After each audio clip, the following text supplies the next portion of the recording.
آج control line کی دونوں جانب پاکستان سمیت دنیا بھر میں مقیم کشمیری اپنے ہر دل عزیز قائد اور رہنما سید علی گیلانی کو ان کے دوسرے یوم شہادت پر زبردست خراج عقیدت پیش کر رہے ہیں۔ سید علی گیلانی نے 2021 میں آج ہی کے دن اپنی حیدرپورہ رہائشگاہ پر بھارتی پولیس کی حراست میں جام شہادت نوش کیا تھا، جہاں وہ 2010 سے مسلسل نظر بند تھے۔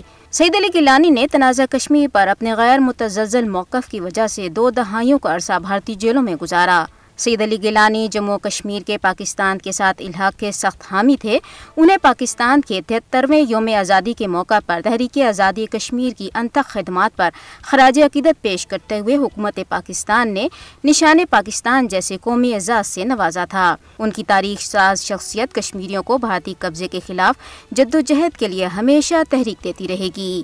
مقبوضہ کشمیر میں قائد تحریک سید علی گیلانی کی شہادت کی دوسری برسی کے موقع پر مکمل تعزیتی ہڑتال ہے۔ قابض بھارتی انتظامیہ نے حریت رہنما کو شاندار خراج عقیدت پیش کرنے کی خاطر کشمیریوں کو مزار شہداء حیدرپورہ جانے سے روکنے کے لیے سری نگر میں سخت پابندیاں عائد کی ہیں۔ کل جماعتی حریت کانفرنس نے سید علی گیلانی کے یوم شہادت کے موقع پر کشمیریوں سے آج حیدرپورہ میں مزار شہداء کی طرف ایک بڑے عوامی مارچ کی اپیل کی تھی۔ مزار شہداء کو خاردار تارے لگا کر سیل کر دیا گیا ہے تاکہ لوگوں کو فاتح خوانی کے لیے وہاں جانے سے روکا جا سکے۔